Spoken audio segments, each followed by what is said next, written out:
A proposed plan would add passenger rail service to freight lines that run through Wyoming. A Casper doctor has climbed to the top of the tallest peak in Antarctica, and although it might feel like it sometimes, it really isn't negative 196 degrees in Laramie. We'll take a look at these stories and more today from Wyoming's largest news organization. I'm Wendy Corr for Cowboy State Daily.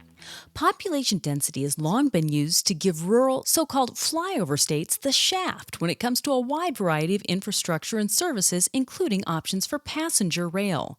But Cowboy State Daily's Renee Jean reports that a new effort that would repurpose freight rail lines is taking a more comprehensive look at the overall national picture. It's funny to look at a map that's just looking at what's available for passenger rail, and there's this big donut hole right over Wyoming and the surrounding states. People trying to travel from Chicago, they're going to have to go out of their way to get around that big donut hole. And people traveling, say, from Denver to Billings, they're going to go way out of their way because there's nothing going north and south. The advocacy group All Aboard Northwest is on a mission to ensure that Wyoming and other states in the region have an equal voice in proposed uses for federal funding earmarked for rural rail services.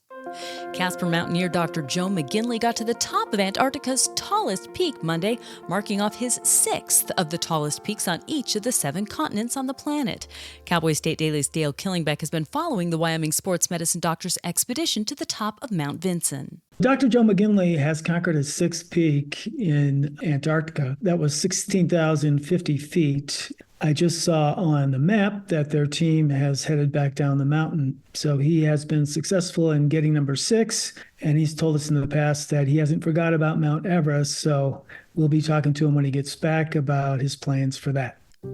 A Cody woman accused of seeking out a hitman to kill her daughter's boyfriend pleaded not guilty Monday.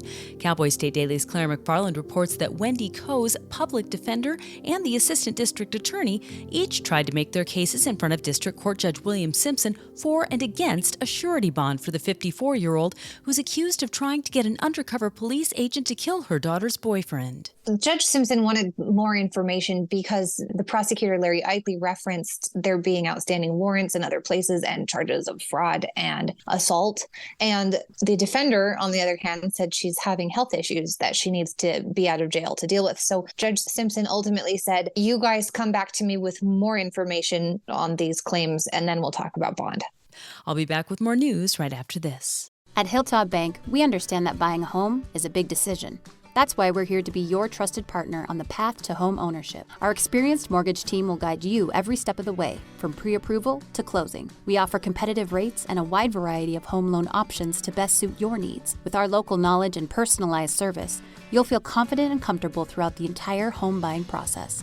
Contact us today to start your journey toward home ownership. Hilltop Bank, member FDIC, equal housing lender. The state director of the far-right Wyoming Freedom Caucus is accusing the political group's rival of guilt by association. Jesse Rubino asserts that the rival organization, the more central-oriented Wyoming Caucus, accepted a donation from a pro-choice plaintiff who's in an ongoing lawsuit challenging the state's new laws prohibiting abortion in most circumstances. Political reporter Leo Wolfson has the story. Because Cheyenne resident Renee Hinkle, who's also a school board member in Cheyenne, made a donation to the Wyoming Caucus. It shows that the Wyoming Caucus is supported by people who are not pro-life on abortion. Hinkle is a plaintiff in an ongoing lawsuit challenging Wyoming's recently passed laws that ban most forms of abortion. And officially, the coldest place on Earth is the East Antarctica Plateau, where NASA has confirmed it gets to nearly minus 140 degrees. But apparently, the agency has never been to Alpine Animal Hospital in Laramie, where, according to a large time and temperature sign outside, it's been a steady minus 196 degrees all week. Cowboy State Daily's Andrew Rossi reports, though, that it's actually never been that cold in Laramie. There was just a technical error that hasn't been fixed. The interesting thing about it is the lowest temperature ever recorded on Earth was in Antarctica, and it was nowhere near negative 196 degrees. Cowboy State Daily meteorologist Don Day said that at negative 196 degrees, the air would be so cold it would freeze your lungs. And that's today's news. Get your free digital subscription to Wyoming's only statewide newspaper by hitting the subscribe button on CowboyStateDaily.com. I'm Wendy Corr for Cowboy State Daily.